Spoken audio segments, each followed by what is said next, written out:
بسم اللہ الرحمن الرحیم، السلام علیکم ورحمۃ اللہ وبرکاتہ۔ محترم سامعین، بہت سے ساتھیوں نے ہم سے رابطہ کیا اور سوشل میڈیا پر بھی اس طرح کی کچھ خبریں آ رہی ہے کہ چونکہ مولانا انوار الحق صاحب دارالعلوم حقانیہ کوڑا خٹک کے محتمم ہے، وہ وفاق المدارس عربیہ پاکستان کے نائب صدر ہے، تو چونکہ جیسے کہ آپ لوگوں کو معلوم ہے کہ ان کے بھتیجے مولانا حامد الحق صاحب رحمۃ اللہ علیہ کو شہید کیا گیا اور ان کے مدرسے میں جو حادثہ پیش آیا ہے، تو بہت سے لوگ اب اس بارے میں پروپیگنڈا کر رہے ہیں کہ اس کی وجہ سے چونکہ مولانا انوار الحق صاحب دامت برکاتہم العالیہ وہ وفاق المدارس عربیہ پاکستان کے نائب صدر ہے، تو اس کی وجہ سے وفاق المدارس کا جو رزلٹ ہے اور نتیجہ ہے وہ تاخیر کا شکار ہو جائے گا۔ تو اس طرح کی کچھ خبریں آ رہی ہے کہ حالات کو مد نظر رکھتے ہوئے اس مرتبہ وفاق المدارس عربیہ پاکستان کا نتیجہ وہ تاخیر کا شکار ہے۔ لوگ بار بار مفتی تقی عثمانی صاحب دامت برکاتہم العالیہ کا وہ ٹویٹ بھی شیئر کر رہے ہیں اس کے ساتھ جو انہوں نے اس حادثے کے بارے میں کیا ہے، جس میں مفتی تقی عثمانی صاحب دامت برکاتہم العالیہ فرماتے ہیں، آپ لوگ اسکرین پر بھی دیکھ سکتے ہیں کہ دارالعلوم حقانیہ کوڑا خٹک جیسی عظیم تعلیمی درسگاہ اور اس کی جامع مسجد پر دہشت گرد حملہ کر کے مولانا حامد الحق صاحب شہید رحمۃ اللہ علیہ اور ان کے متعدد رفقا کو شہید کرنے والا کوئی ایسا مسلمان نہیں ہو سکتا جس کے دل میں انسانیت کا کوئی شائبہ ہو۔ انا للہ و انا الیہ راجعون۔ یقیناً یہ کسی اسلام دشمن اور پاکستان دشمن گروہ کی کارروائی ہے۔ اللہ سبحانہ و تعالی نے مولانا سمیع الحق صاحب شہید رحمۃ اللہ علیہ کے ہونہار صاحبزادے کو بھی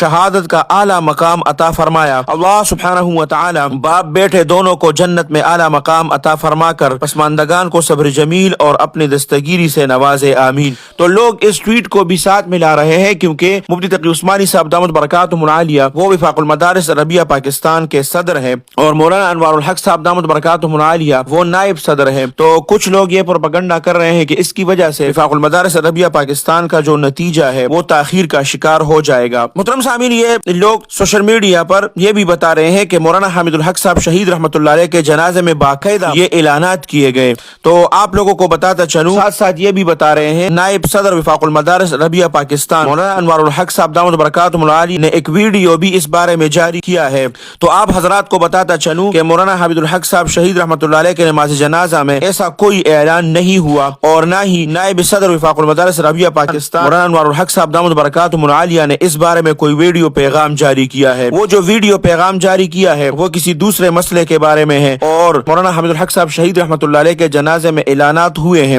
لیکن اس سے اس وفاق المدارس عربیہ کا کوئی لینا دینا نہیں ہے۔ تو تمام علماء، طلباء اور طالبات بالکل بھی تشویش میں نہ رہیں۔ علماء سینکڑوں پاکستان میں ہر جگہ شہید ہوتے ہیں، تو اس سے ہمارے ارادوں پر کوئی اثر نہیں پڑے گا، یہ قافلہ جاری اور ساری رہے گا انشاءاللہ۔ ہم نے سینکڑوں علماء کی قربانیاں دی ہے اور دیتے رہیں گے انشاءاللہ، لیکن اس میں ہمارے کاموں میں کوئی خلل نہیں پڑا اور اس سے تاخیر کا شکار نہیں ہوا، کیونکہ اگر ہم نے ان چیزوں میں تاخیر کر دی تو وہ لوگ اپنے مقصد میں کامیاب ہو جائیں گے۔ اس لیے انشاءاللہ وفاق المدارس عربیہ پاکستان کا نتیجہ اپنے مقررہ وقت پر ہوگا۔ تمام طلباء اور طالبات کسی پروپیگنڈے کا شکار نہ ہو اور اس طرح کے پروپیگنڈوں پر کان نہ دھریں۔ اللہ سبحانہ و تعالی تمام طلباء اور طالبات کو اچھے نمبروں سے کامیاب کریں۔ جتنے بھی طلباء اور طالبات نے امتحانات دیے ہیں، اللہ سبحانہ و تعالی بہترین اچھے نمبروں سے کامیاب کریں۔ اللہ سبحانہ و تعالی آپ سب کو اپنے حفظ اور امان میں رکھے، اپنے خصوصی دعاؤں میں یاد رکھے۔ السلام علیکم ورحمۃ اللہ